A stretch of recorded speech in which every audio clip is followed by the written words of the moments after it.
High, কেমন আছো সবাই? মুনলাইট নতুন একটি ব্লগে সকলকে স্বাগত জানাই। আজকে 6 থেকে 12 মাস বয়সী বাচ্চা বেবিদের জন্য ভিডিও।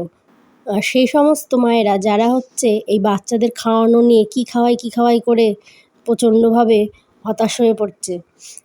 তো দেখতে থাকো। এই সকালবেলা সোনুর খিচুড়ি আর ডিম সিদ্ধ খাইয়ে নিচ্ছি। প্রথমে সকালবেলা ঘুম থেকে উঠে সোনু ব্রেস্টফিড করিয়ে নিই, করে আমি তারপর রান্নায় যাই।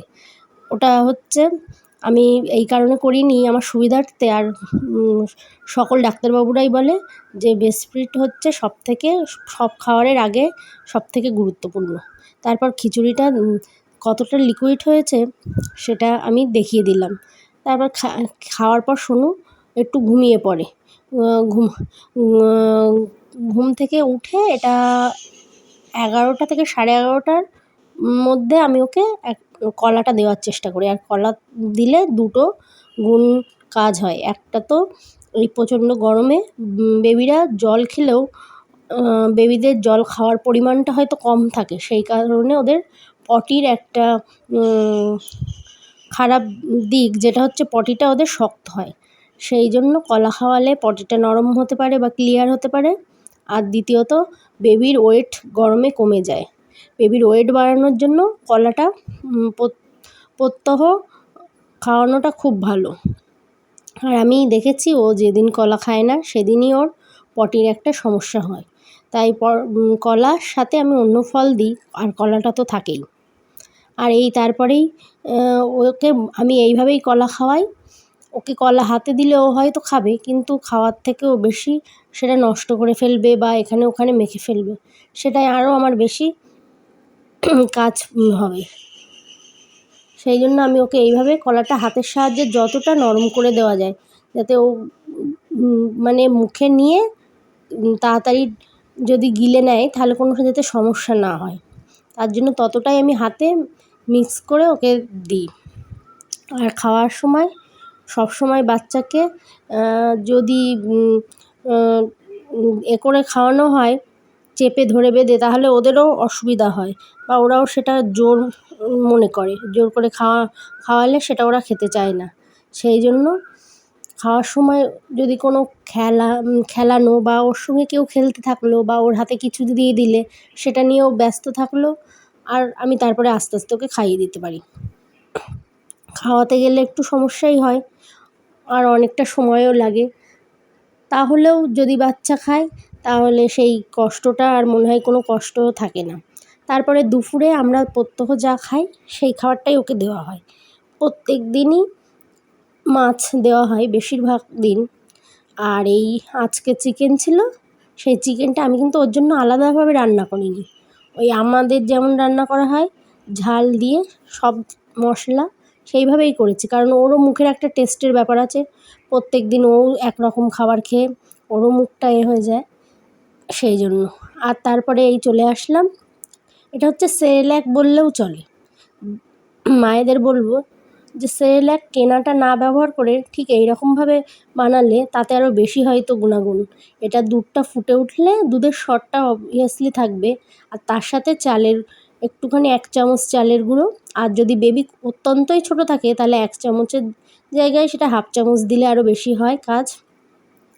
আর এটা ফুটবে কিছুক্ষণ, আর ফোটার সাথে সাথে এই চামচ দিয়ে আমি ভালোভাবে ওটাকে করছি, নেড়ে নিচ্ছি, নাহলে ওটা লেগে যেতে পারে নিচে। আর তারপরে দিচ্ছি 2টো কিশমিশ আর একটা আমন্ড। বাজারে পাওয়া যায় যে কোনো দোকানে, চাইলেই হয়ে যাবে। আর কিশমিশটা আমি ভিজিয়ে রেখেছিলাম, হাতের সাহায্যেই ওটা নরম হয়ে গেল। আর এটা আমন্ডটা আমি এই গ্রেটারের সাহায্যে গ্রেট করে নেব। নিয়ে তারপর এটা বিকালে 5টা থেকে 6টার ভিতর খাইয়ে দিচ্ছি। আর খাওয়ানোর পর এটা রাত্রিবেলা। ওটস অনেকভাবেই হয়। ওটস খিচুড়িভাবেও করে খাওয়ানো যায়, আবার ওটস কলা এই সমস্ত জিনিস দিয়েও করে খাওয়ানো যায়। আর এটা যেটা আমি দেখাচ্ছি এটা ওটসের একটা পায়েস বললেই বলা যেতে পারে। প্রথমে দুধটা ভালোভাবে ফুটে উঠলে দুধের ভিতর ওটস দিয়ে আমি সেটাকে ভালো করে ফুটিয়ে নিলাম। নিয়ে সেখানে একটু নুন, একটু চিনি, এই সমস্ত দিয়ে নিলাম। দিয়ে নিয়ে ভালো করে ফুটে উঠলে একটু হলুদ দিয়ে দিলাম। আর একটা ফ্লেভার আনার জন্য, ফ্লেভারটা বাচ্চারা ভালোবাসবে, আমার বেবির তো একটু ফ্লেভার হলে ওর টেস্টটাও ভালো লাগে, সেজন্য আমি এলাচ দানা দিয়ে দিলাম একটু। আর তারপর এই যে দুধটা, এটা কিন্তু আমি ওই ফোটানোর পর একটু যেহেতু শুকিয়ে এসেছিলো সেই জন্য আর কিছুটা সর যে দুধ থাকে ওপরের, সেটা পুরো দুধটাই মিশে গেলেও হয়তো অতটা খেতে পারবে না।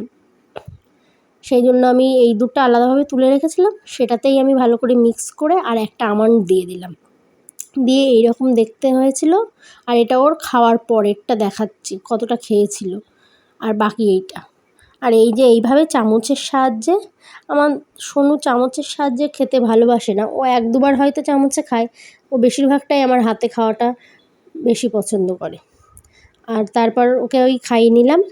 আর এটা খেয়ে রাত্রে বেশ ভালোই ও থাকে, কোনো অসুবিধা হয় না। আর অন্য দিন কিন্তু আমি ওকে রুটিও দিই, রুটি সেটা সবজির সঙ্গেও দিই, দুধের সঙ্গেও রুটি দিই। আমার যারা চ্যানেল দেখেছো তারা জানো, দেখবে রুটির সাথেও আমি কীভাবে রুটি খাইয়েছি সেটারও ভিডিও দেওয়া আছে, সেটাও তোমরা চ্যানেলে দেখতে পারো তোমরা যদি এইভাবে খাওয়াতে চাও। আর এই সমস্ত টিপস যদি দেখতে চাও আর যদি ভালো লাগে আমার ভিডিওটা, অবশ্যই আমার বন্ধু হতে চাও তাহলে সাবস্ক্রাইব করবে, লাইক, কমেন্ট আর শেয়ার করতে ভুলবে না ভিডিওটি। আর এই সমস্ত টিপস দেখতে আমাকে অবশ্যই কমেন্টের মাধ্যমে জানাবে। আজকের ভিডিওটা সেই সমস্ত মায়েদের যারা জানে না যে বাচ্চাদের কি খাওয়ালে ভালো হয়। এই খাওয়ার যে তালিকাগুলো দেখালাম, এখানে অনেক কিছুই খাওয়ানো যায়, যেমন দুধের সঙ্গে বিস্কুট, কিন্তু বিস্কুটটা হয়তো অতটা ভালো হবে না। সেই জন্যই আমি এই টিপসগুলো দেখালাম, হেলদি খাওয়ার যেগুলো, বা বাচ্চাদের অনেক মারাই অনেক কিছু খাইয়ে থাকে। তাহলে আজকে আসছি, দেখা হবে নতুন একটি ব্লগে।